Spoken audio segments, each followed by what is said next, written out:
नमस्कार बंधुओं। जो छूटना होता है वह छूटकर ही रहता है। एक गांव में एक व्यक्ति रहता था। उसके पास सब कुछ था, घर, परिवार, धन और सम्मान। लेकिन उसके भीतर एक डर हमेशा रहता था। उसे डर था कि कहीं उसका धन न चला जाए, कहीं उसके अपने उससे दूर न हो जाए, कहीं उसका बनाया हुआ संसार बिखर न जाए।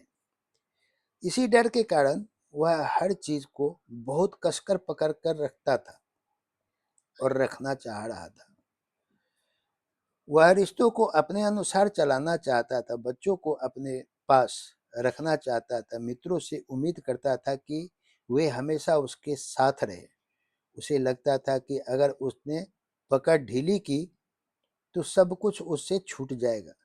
लेकिन जीवन की अपनी ही योजना होती है।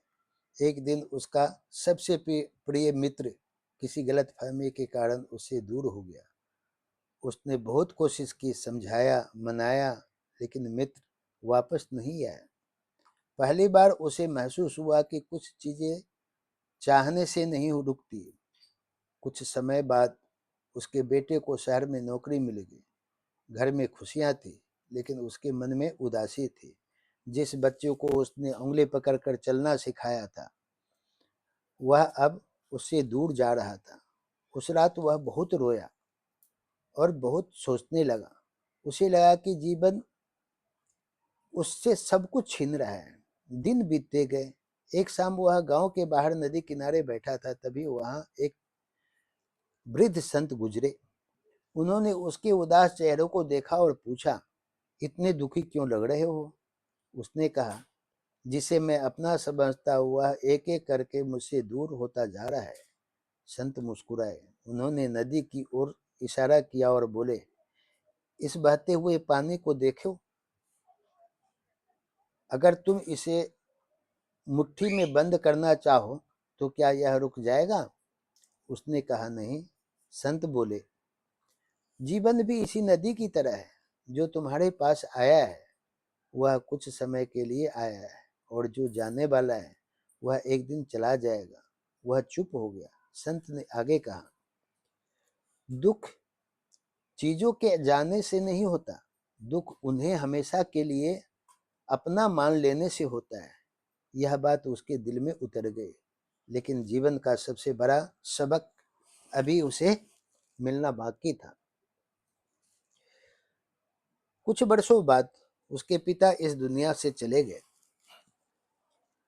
जिस व्यक्ति का हाथ पकड़कर उसने चलना सीखा था, आज वही हाथ हमेशा के लिए छूट गया था। शमशान से लौटते समय पहली बार उसे जीवन की सच्चाई समझ आई। जिस शरीर को हम अपना कहते हैं वह भी एक दिन साथ छोड़ देता है। फिर धन, रिश्ते और वस्तुएं कैसे हमेशा साथ रह सकती है? उस रात वह देर तक जागता रहा। उसने अपने जीवन के हर उस व्यक्ति को याद किया जो कभी उसका बहुत अपना था, लेकिन आज उसके साथ नहीं था। कुछ लोग समय के कारण दूर हो गए, कुछ परिस्थितियों के कारण, और कुछ हमेशा के लिए इस दुनिया से चले गए। तभी उसके मन में एक विचार आया, मैं जिनके जाने पर रो रहा हूँ, क्या कभी मैंने सोचा कि शायद मैं भी किसी के जीवन से एक दिन चला जाऊंगा? उसके भीतर कुछ बदलने लगा। अब उसने लोगों को पकड़कर रखना बंद कर दिया। उसने प्रेम करना सीखा, लेकिन संबंध बनाना छोड़ दिया, बंधन बांधना छोड़ दिया। उसने साथ निभाना सीखा, लेकिन अधिकार जताना छोड़ दिया। उसने देना सीखा, लेकिन बदले में उम्मीद करना छोड़ दिया। धीरे धीरे उसका मन हल्का होने लगा। एक दिन गांव के एक बुजुर्ग ने उससे पूछा, तुम पहले हर बात पर परेशान हो जाते थे, अब इतने शांत कैसे हो गए हो? वह मुस्कुराया और बोला, क्योंकि अब मैं समझ गया हूं कि हम मालिक नहीं, केवल मुसाफिर हैं। यह संसार एक सराय है। यहाँ कोई हमेशा के लिए नहीं ठहरता। कुछ लोग थोड़ी देर साथ चलते हैं, फिर अपने रास्ते चले जाते हैं। कुछ रिश्ते मौसम की तरह आते हैं और चले जाते हैं, और एक दिन हम भी चले जाएंगे। उस दिन बुजुर्ग की आंखें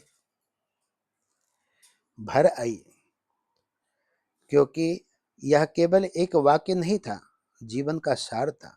समय बीतता गया। एक शाम वह डूबते हुए सूरज को देख रहा था। सूरज धीरे धीरे क्षितिज के पीछे जा रहा था। अचानक उसे लगा कि सूरज कभी शिकायत नहीं करता। वह हर सुबह आता है और हर शाम चला जाता है। ना आने का अहंकार है, ना जाने का दुख, बस अपना कर्तव्य निभाता है। उसकी आंखों में आंसू बहने शुरू हो गए।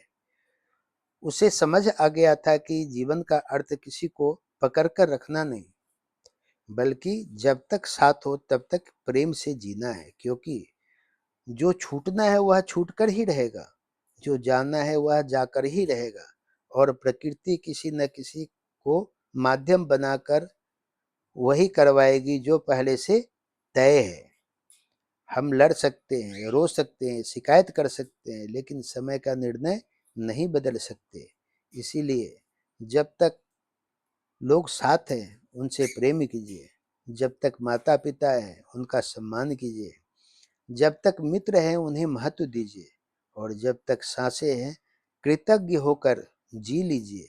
क्योंकि जीवन की सबसे बड़ी सच्चाई यही है, हम इस दुनिया में कुछ लेकर नहीं आए थे और ना कुछ लेकर जाएंगे। हम बस कहानी के किरदार हैं। कहानी तो बहुत पहले लिखी जा चुकी है, और जो यह बात समझ लेता है उसके जीवन में शिकायतें कम और शांति अधिक हो जाती है। यही जीवन का सबसे बड़ा ज्ञान है। अगर आपको यह कहानी अच्छी लगी हो, लाइक शेयर सब्सक्राइब जरूर कीजिएगा। धन्यवाद।